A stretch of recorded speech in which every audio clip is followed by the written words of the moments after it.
La vision humaine est la perception liée au sens de la vue.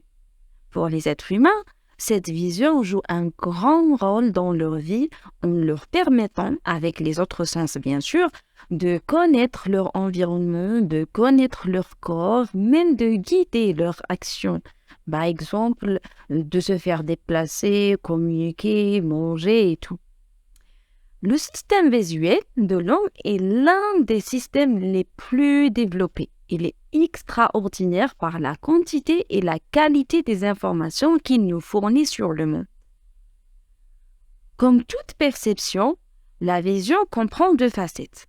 D'une part, c'est le fait de voir, c'est-à-dire le ressenti, le côté phénoménal, et d'autre part, c'est les mécanismes qui permettent de voir, les mécanismes optiques, biologiques et même cognitifs. L'appareil de la vision spécialisé dans le sens de vision est situé entre la base du crâne et le massif facial. Il comprend deux cavités orbitaires, d'une façon que chaque cavité orbitaire contient un globe oculaire en dedans, associé aux annexes avec une structure complexe. Le globe oculaire adulte est une sphère creuse légèrement irrégulière, d'un diamètre environ 2,5 cm dans le sens antéro-postérieur et pèse environ 7 à 8 grammes. Il est rempli de liquide qui lui donne sa forme et seul le 6e antérieur de la surface de l'œil est visible. Sinon, le reste, il est entouré et protégé par un coussin de graisse et par les parois osseuses de l'orbite. L'œil humain est une sphère alors remplie de liquide.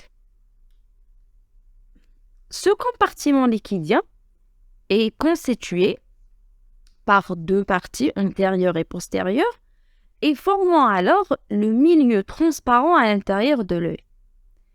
En même temps, on peut diviser l'œil humain en 3 tuniques différentes. Il y en a la tunique externe, la tunique moyenne et la tunique la plus interne. En externe, on parle de la sclère avec la cornée. En milieu, on parle de l'UV, la couche moyenne. Et enfin, à l'intérieur, la couche la plus profonde, on parle de la rétine. Commençons par les différentes tuniques de l'œil. Pour la tunique la plus externe, ce qu'on appelle la tunique fibreuse, constituée de la sclérotique avec la cornée. Alors, pour la sclérotique, ou bien ce qu'on appelle la sclère, c'est la partie postérieure de la couche fibreuse externe. Elle constitue l'essentiel de cette tunique. Il s'agit d'un blanc qui est brillant et qui est opaque.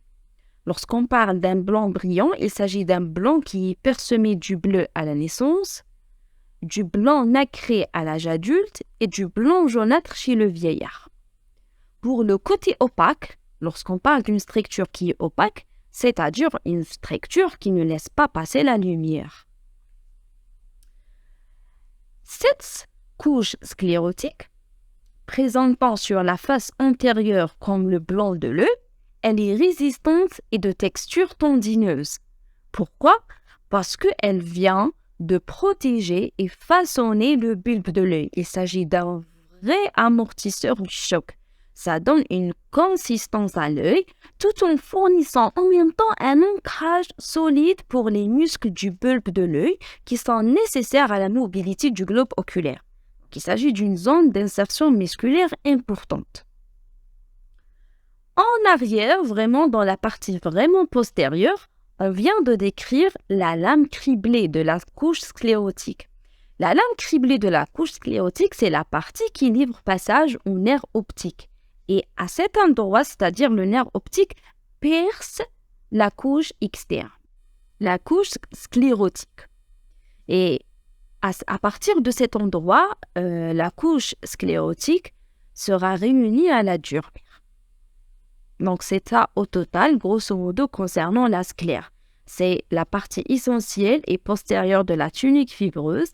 Elle est tendineuse et résistante, de 1 pour protéger et de 2 pour donner une zone d'insertion musculaire importante. et en même temps, elle est opaque. Elle ne laisse pas passer la lumière. Pour la cornée, la deuxième partie de la couche ou bien de la tunique externe, la cornée, c'est le 6e antérieur de la tunique fibreuse. Parce qu'au niveau de 6e antérieur de la tunique fibreuse, elle vient de modifier et former ce qu'on appelle la cornée. La cornée fait scier vers l'avant. Il s'agit d'une sorte de capsule posée en avant sur le globe oculaire avec à peu près un épaisseur de 0,5 mm. La disposition régulière des fibres collagènes donne à la cornée une certaine transparence. Et en fait, il s'agit d'une fenêtre qui laisse pénétrer la lumière dans l'œil. Et on parle alors d'un dioptre. Le dioptre, c'est une interface qui vient diviser deux milieux transparents de caractéristiques différentes. Pour la cornée, il s'agit d'un dioptre qui laisse passer la lumière et il s'agit d'un dioptre en même temps important dans l'organe visuel, avec une puissance de convergence à 42 dioptries, ce qui représente les 3/4 de la puissance réfractrice totale de l'œil. Le deuxième dioptre le plus important, c'est le cristallin. Mais le cristallin prend juste les 1/4 restantes concernant la puissance réfractrice totale de l'œil. Mais il faut savoir un point très important que certes, la puissance réfractrice de la cornée, elle est plus grande par rapport au cristallin, mais le cristallin a la spécificité de régler sa puissance de réfraction selon la distance de l'objet par rapport à l'observateur. Et on parle alors de processus de l'accommodation, qui vient d'être détaillé par la suite. L'essentiel. Donc, la cornée, c'est la capsule posée en avant du globe oculaire. Elle est transparente. Il s'agit d'un dioptre important pour l'organe visuel avec une puissance de convergence à 42 dioptries, les 3/4 de la puissance réfractrice totale de l'œil. Cette couche est dépourvue de vaisseaux sanguins, donc elle est avasculaire. Pourquoi? Bien sûr, la présence des vaisseaux sanguins, c'est du rouge et donc ça va nuire à la transparence. Donc, c'est une couche avasculaire. Pour être à 100% transparente, elle doit être avasculaire. Mais d'autre côté, une couche avasculaire, c'est-à-dire un organe facile à transplanter, sans aucun risque de rejet, parce qu'il n'y a pas de vaisseau sanguin, donc c'est hors portée de système immunitaire. Mais, en revanche, c'est une couche qui est hyper énervée. Elle est très riche en terminaisons nerveuses, ce qui la rend alors très sensible. Histologiquement, la cornée est constituée de 5 couches importantes à connaître.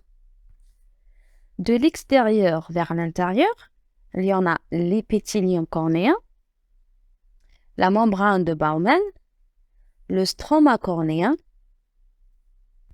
la membrane de Descemet et enfin l'endothélium cornéen en profond. Alors, pour l'épithélium cornéen, c'est un épithélium de type pavimenteux stratifié, constitué de 5 à 7 couches à peu près de cellules. Il s'agit d'un épithélium qui contient des terminaisons nerveuses qui sont libres et qui sont nombreuses. Et en même temps, il possède une remarquable capacité de cicatrisation.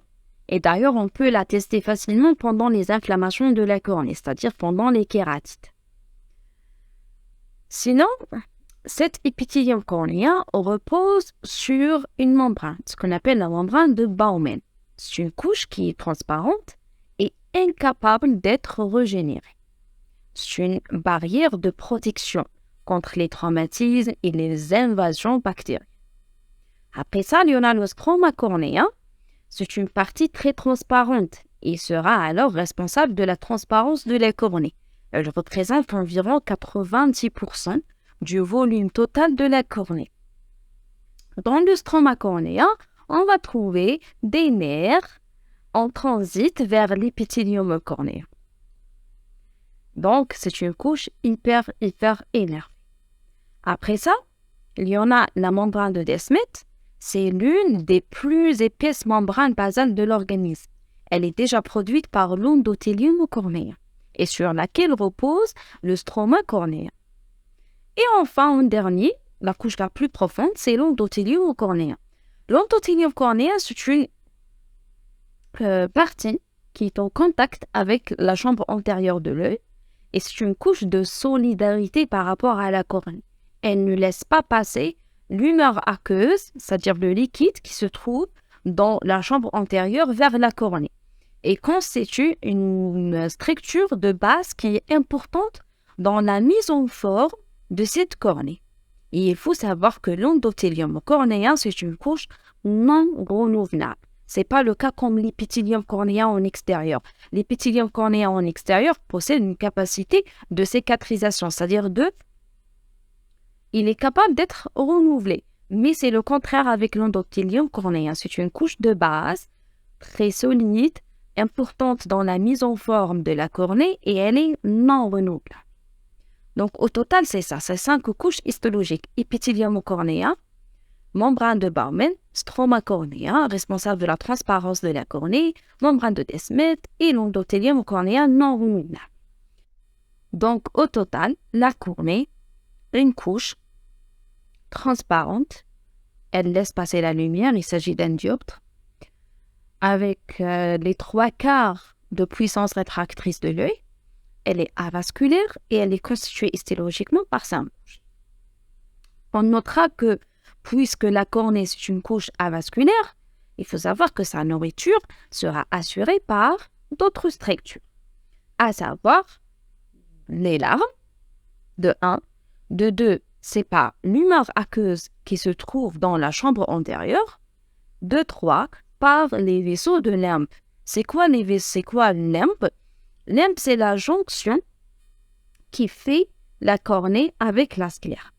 La couche externe, fibreuse, elle est constituée de parties. La sclère, le blanc de l'œil, et la cornée, la partie transparente. La zone de transition entre les deux, de jonction, c'est ça ce qu'on appelle du Lemp. Donc les vaisseaux de Lemp qui se trouvent entre les deux assurent dans une partie la nourriture de la cornée. Pour la tunique moyenne, ce qu'on appelle la tunique vasculaire, ou bien l'UV, c'est une tunique qui est pigmentée, qui comprend 3 éléments distincts. Il y en a la choroïde, il y en a le corps ciliaire, il y en a l'iris. C'est-à-dire que la tunique moyenne, l'UV, c'est une couche qui est formée de 3 éléments. La choroïde, le corps ciliaire et l'iris. Pour la choroïde, ou bien ce qu'on appelle la chambre noire, ce qu'il faut retenir par rapport à la choroïde, c'est qu'il s'agit d'une couche hypervascularisée. Elle contient des capillaires fenêtrés qui fournissent l'oxygène et les nutriments nécessaires pour la couche externe de la rétine, pour la fovea et même pour l'iris. C'est une couche qui est pigmentée, qui vient de couvrir l'œil humain, qui apparaît noir à cause de cette couche pigmentée. Lorsqu'on regarde l'œil de l'extérieur, ça va apparaître un noir de l'intérieur. Et c'est la raison pour laquelle on parle de la chambre noire. Puisqu'il s'agit d'une couche hypervascularisée, elle sera le siège fréquent des métastases. Avec le corps ciliaire, la même chose. Le corps ciliaire, c'est une couche vascularisée et donc, elle sera la même chose, le siège fréquent des métastases. Donc, c'est ça. La choroïde, c'est la couche vasculaire responsable de la nutrition et responsable de l'oxygène nécessaire pour les couches externes de la rétine avec la fovea et même pour l'iris. Pour le corps ciliaire, la deuxième composante de la tunique moyenne, le corps ciliaire, c'est un épicissement de cette couche vasculaire qui vient de relier la choroïde à l'iris.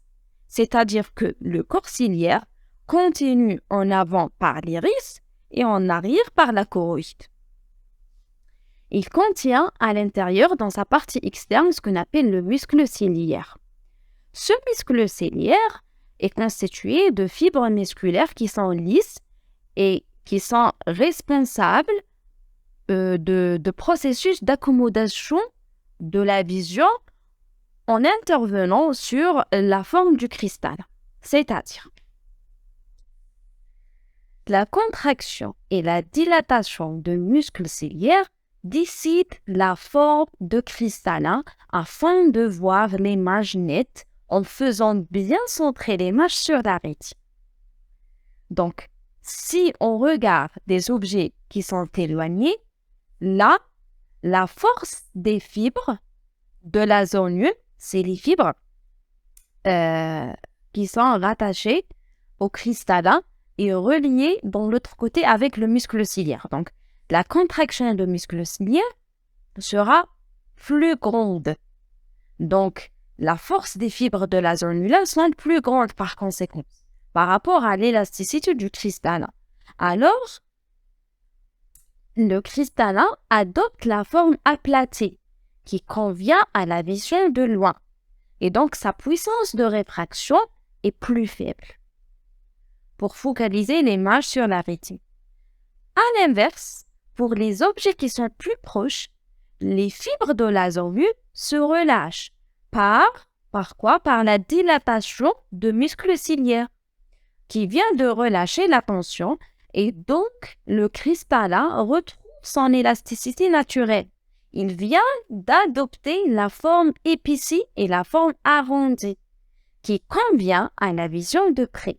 Et donc là, sa puissance de réfraction sera plus grande.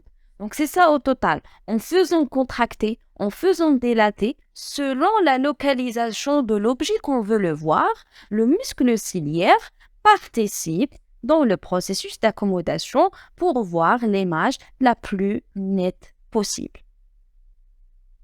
En plus de sa fonction contractile, le corps ciliaire même il est responsable de la sécrétion de l'humeur aqueuse. C'est l'un des constituants de milieu transparent de l'œil. C'est un liquide qui se trouve à l'intérieur de l'œil. Donc c'est ça au total par rapport au corps ciliaire.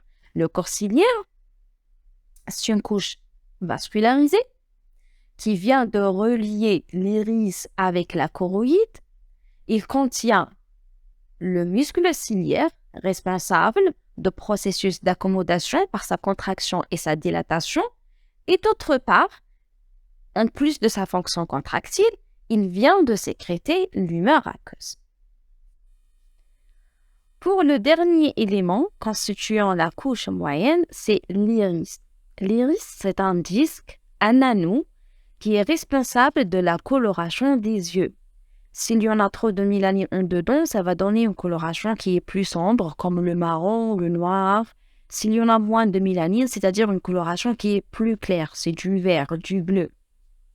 On notera que le vert est la coloration des yeux la moins fréquente. Il faut savoir que ce disque n'est pas là pour faire joli uniquement, mais c'est la partie de l'œil qui décide la quantité de lumière pénétrante nécessaire à la formation de l'image la plus fidèle possible. Donc l'iris, ce n'est pas un dioptre, c'est un disque qui délimite à l'intérieur un trou central, ce qu'on appelle la pupille, qui apparaît en noir en regardant l'œil de l'extérieur. Donc la pupille est bien centrée, bien limitée et capable de changer son diamètre par la contraction de muscles à l'intérieur de l'iris. Lorsque l'œil fixe un objet qui est rapproché, ou bien lorsque la lumière est trop abondante, comme dans la journée par exemple, le muscle sphincter de la pupille se contracte et la pupille alors se resserre et on parle d'hémiosis. À l'inverse, lorsque l'œil fixe un objet qui est éloigné, ou bien lorsque la lumière est faible, comme dans la nuit par exemple, le muscle dilatateur de la pupille se contracte et la pupille se dilate. On parle de mydriase pour laisser passer un surcroît de lumière dans l'œil nécessaire à la vision. Donc, la pupille et ce trou central est lié à l'intérêt porté au stimulus visuel. Ce n'est pas un dioptre. Juste, il vient d'adapter la quantité de la lumière pénétrante qui est nécessaire à la formation de l'image la plus fidèle possible. L'iris, c'est vraiment l'équivalent du diaphragme dans l'appareil photo.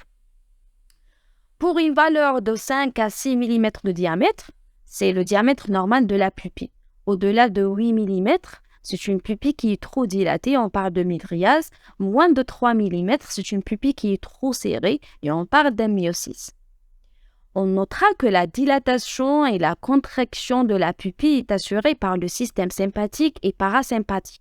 Lorsqu'on parle de système sympathique et parasympathique, c'est-à-dire c'est le système nerveux végétatif. Donc, c'est involontaire, c'est autonome.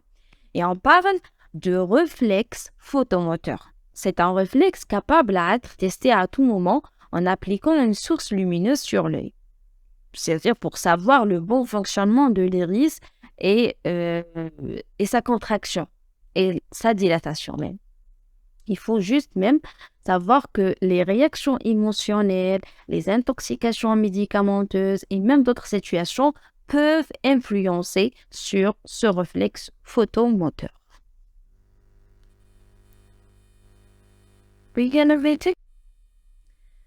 Enfin, avec la tunique la plus interne, la profonde, on parle de la rétine.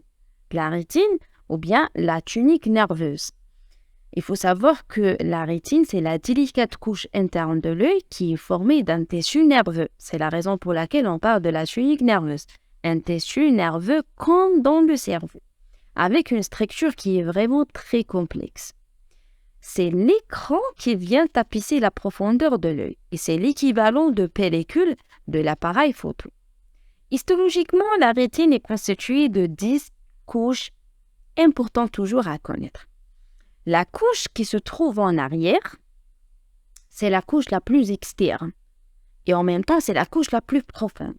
On parle de la couche externe parce qu'elle est en contact avec la choroïde, mais c'est la couche profonde. Et l'inverse, la couche la plus interne, c'est la couche la plus superficielle qui est en regard de l'humeur aqueuse. Donc, c'est ça. De l'arrière vers l'avant, du profondeur vers la superficielle, c'est de l'extérieur vers l'intérieur. Il y en a l'épithélium pigmentaire, la portion interne et externe des photorécepteurs, après la membrane limitante externe, la couche granulaire ou bien nucléaire externe, la couche plexiforme externe, la couche granulaire ou bien nucléaire interne, la couche plexiforme interne, la couche des cellules ganglionnaires, la couche des fibres nerveuses et enfin la membrane limitante interne. Pour la première couche, l'épithélium pigmentaire, c'est une couche importante. Pourquoi? Parce que c'est une couche responsable de la nutrition. C'est une couche qui participe même dans le métabolisme de la vision par la phagocytose des déchets, par la formation des disques et des photopigments des photorécepteurs, qui constituent en fait la deuxième couche, la portion interne et externe des photorécepteurs.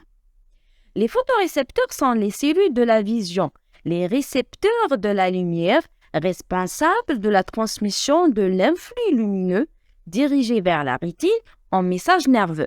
C'est-à-dire, les photorécepteurs sont là pour faire la traduction de la lumière en message nerveux, en impulsion électrique, en information codée afin d'être capable d'interpréter par le cerveau. Donc, en réalité, la rétine ne fixe pas l'image. La rétine capte la lumière grâce aux millions de photorécepteurs qui sont formés de disques et de photopigments qui transmettent alors cette lumière en signaux électriques, en message nerveux. C'est ça l'équivalent de pellicule dans l'appareil photo. Il y en a deux types de photorécepteurs. Il y en a les photorécepteurs à cône et les photorécepteurs à bâtonnet. Mais quelle différence? Pourquoi il y en a deux? Les cônes sont les photorécepteurs qui prédominent au niveau de la fovea centralis, une zone au niveau de la rétine. Et en même temps, sont les cellules qui perçoivent les couleurs et les détails. Ils captent le bleu, le rouge, le vert en le mélangeant et en créant toutes les couleurs du monde. Et ça nécessite alors une lumière importante. Et c'est la raison pour laquelle ils travaillent pendant la journée. À l'inverse, les bâtonnets concentrés à la périphérie de la rétine jouent un rôle dans la vision périphérique et la vision nocturne. dans la lumière sera insuffisante pour exciter les cônes. Les bâtonnets sont plus nombreux et à l'origine de la vision périphérique et de la vision crépusculaire. Ils sont beaucoup plus sensibles à la lumière, mais ils fournissent des images qui sont floues et qui sont incolores. C'est pourquoi les couleurs et les contours des objets sont indistincts dans la périphérie du champ visuel. En revanche, les cônes s'activent en pleine lumière et fournissent une vision qui est très précise des couleurs. Et donc, l'œil peut voir dans la plus faible lumière, la nuit, et on parle de la vision scotopique, et à la plus éclatante lumière du jour, et on parle de la vision photopique. Donc, c'est ça au total. Les cônes pour la vision de la journée, la vision des couleurs et la vision sensible, et les bâtonnets sont pour la vision nocturne, pour la vision floue et la vision incolore. Après ça, il y en a la membrane limitante externe, la couche granulaire externe, la couche plexiforme externe, la couche granulaire interne, la couche plexiforme interne. Numéro 8, c'est la couche des cellules ganglionnaires. C'est une couche qui est formée uniquement par les noyaux des ganglions, constituant une couche intermédiaire entre les photorécepteurs et les fibres optiques. Ce sont des neurones de conduction qui conduisent l'impulsion nerveuse reçue des cellules photoréceptrices sous forme de potentiel d'action. Donc la lumière qui vient de exciter les photorécepteurs au niveau de la rétine va être traduite en impulsion électrique, en potentiel d'action. Après ça, c'est les cellules ganglionnaires qui sont responsables de la conduction de ces impulsions électriques, de ces potentiels d'action à partir de photorécepteurs vers le nerf optique. Après ça, il y en a la couche des fibres nerveuses. Ce sont les axones des cellules ganglionnaires. Des axones des cellules qui vont former le fibre optique. Et c'est ça d'ailleurs le but, c'est la réunion des axones de cellules ganglionnaires qui viennent de former le nerf optique. Un seul nerf optique contient environ 1,5 million de fibres optiques. Donc c'est vraiment énorme.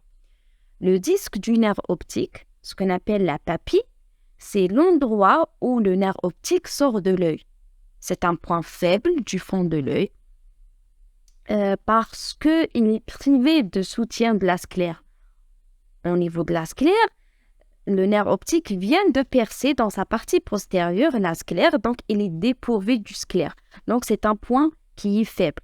Et en même temps, ce disque du nerf optique, ce qu'on appelle la tache aveugle, il est dépourvu du photorécepteur.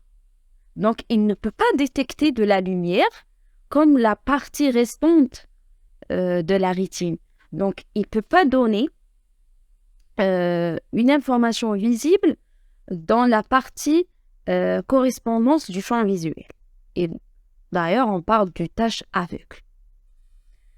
Donc c'est ça, la couche des fibres nerveuses, c'est les axones des cellules ganglionnaires qui viennent principalement de former le nerf optique. Le tout vient de reposer sur la membrane limitante interne. Donc au total, de l'arrière vers l'avant, la partie nerveuse de la rétine comprend deux grands types de neurones. Il y en a les photorécepteurs, les cellules à cônes et les cellules à bâtonnets. Il y en a les neurones de conduction et l'association de ces neurones de conduction et leurs axones qui viennent de former le nerf optique. Donc c'est ça. Il y en a les photorécepteurs et les neurones de conduction et les neurones d'association, comme les cellules bipolaires et les cellules ganglionnaires. La rétine possède deux zones nobles importantes à retenir sur le plan structural et le plan fonctionnel. Il y en a la fovea centralis, c'est une petite dépression d'environ 2,5 mm de diamètre, et la macula lutea, un anneau jaune qui vient d'entourer la fovea centralis. Donc au total, c'est la macula lutea, l'anneau jaune, et au centre de la macula lutea, il y en a la fovea centralis, une petite dépression à l'intérieur. Alors, la fovea, c'est la région de la rétine où la vision est la plus fine, la plus nette. Elle est traversée d'ailleurs par l'axe visuel. C'est quoi l'axe visuel? L'axe visuel, ce qui correspond au trajet selon lequel les rayons lumineux qui sont issus déjà d'une source ponctuelle observée viennent de traverser le chemin le plus direct vers la fovea. Donc, c'est le chemin le plus direct entre une source lumineuse ponctuelle et la fovea.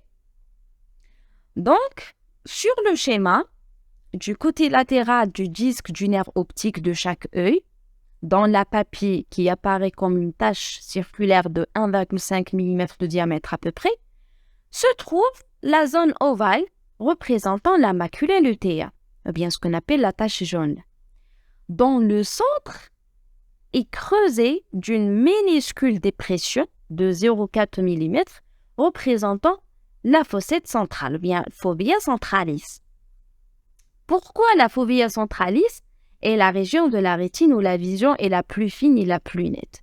Parce que tout simplement, à l'intérieur de la fovea centralis, il n'y en a que les cônes comme des photorécepteurs. Que des cônes, il n'y a pas de bâtonnet. Les cônes, c'est la vision de la couleur, c'est la vision la plus nette, la plus claire.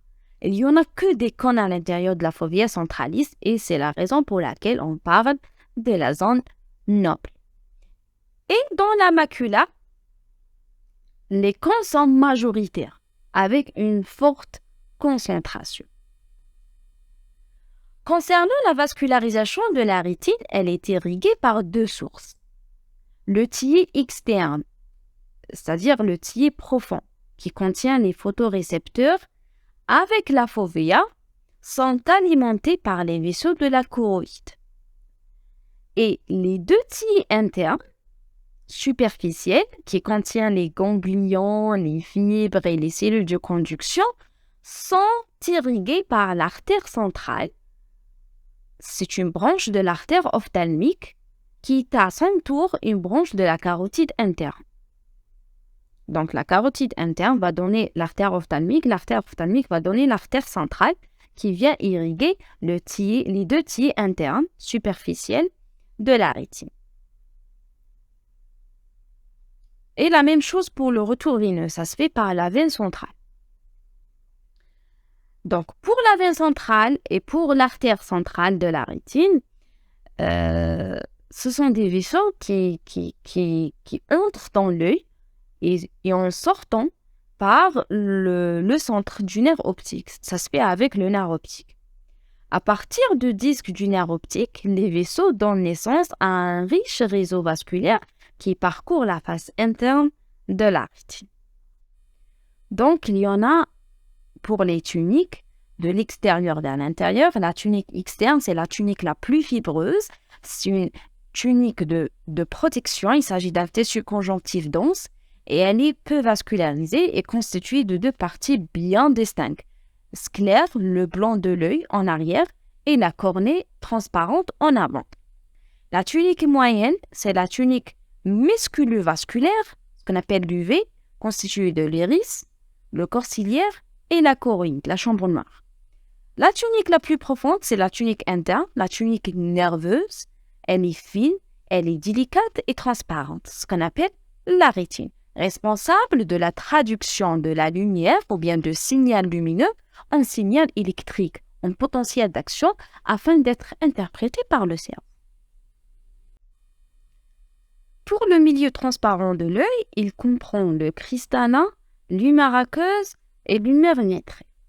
Et lorsqu'on parle des milieux transparents, c'est-à-dire ce sont des milieux qui laissent passer la lumière. Donc, ils vont participer dans la puissance de réfraction dans l'appareil de vision. Donc, il s'agit des dioptres. Pour le cristallin, un premier, c'est un organe transparent, c'est-à-dire qu'il laisse passer la lumière, donc c'est un dioptre. Il s'agit d'un organe de la taille d'une lentille. Il s'agit d'une lentille multifocale. Et en même temps, elle est biconvexe. C'est-à-dire quoi biconvexe? C'est-à-dire elle est là pour la vision du près et pour la vision de loin. C'est les deux. Elle est biconvexe. Le cristallin, il est situé juste derrière l'iris et avant lumière vitrée. Il est suspendu à sa place d'une façon verticale dans les deux parties équatoriales par un système de fibres, ce qu'on appelle les annules, allant du cristallin au courcilière. C'est-à-dire que le cristallin, il est là, suspendu verticalement dans sa place et relié directement au courcilière à travers les annules. C'est le deuxième dioptre principal avec une puissance de convergence ou bien une puissance réfractrice ou bien une puissance optique. C'est la même chose. Donc, une puissance de convergence de 14 dioptries. C'est le 1/4 de la puissance réfractrice totale de l'œil. Il est accentué par des muscles du courcilière qui viennent de les étirer ou bien le compriment afin que l'image sera inversée et dirigée indirectement sur la rétine. Toujours comme la cornée, c'est un organe transparent. Donc, il est avasculaire parce que les vaisseaux sanguins nuisent à la transparence. Histologiquement, le cristallin comprend 3 éléments. La capsule cristallienne en externe, après la partie corticale formée par l'épithélium cristallien, et après ça, la médulla, le noyau, formé par la substance cristallienne. Pour la capsule cristallienne, il s'agit d'une épaisse structure de type membrane basale. Elle est transparente, bien sûr, et elle vient d'entourer le cristallin dans sa partie antérieure et dans sa partie postérieure. L'épithélium cristallien qui vient d'occuper la partie corticale, la partie externe du cristallin, on parle du cortex cristallien, se trouve sous la portion antérieure de la capsule. Uniquement l'épithélium cristallien. Il n'y a pas de couche cellulaire épithéliale sous la portion postérieure de la capsule, la face postérieure de la capsule. Derrière cette partie postérieure, il n'y a pas de couche cellulaire épithéliale. Il y en a uniquement de l'épithélium cristallien derrière la partie ou bien la portion antérieure de la capsule. C'est une couche de cellules épithéliales type cubique qui s'étend en arrière jusqu'à la région équatoriale. Après ça, le centre, ce qu'on appelle le noyau cristallin, est occupé par une substance cristallienne.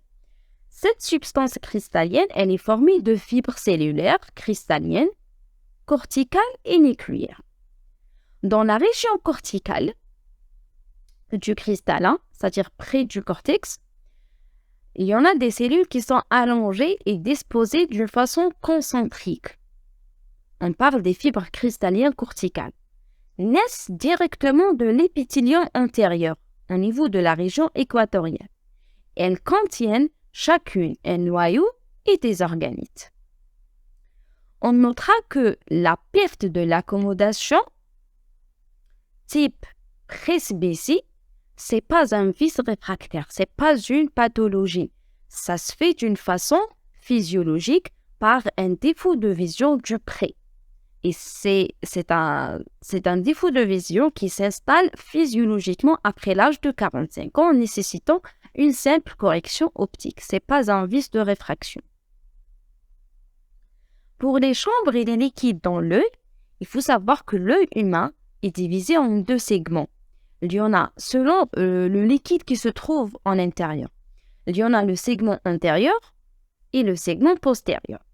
Le segment antérieur, il est rempli d'un liquide, ce qu'on appelle l'humeur aqueuse, et le segment postérieur, il est rempli d'un liquide, ce qu'on appelle l'humeur vitrée.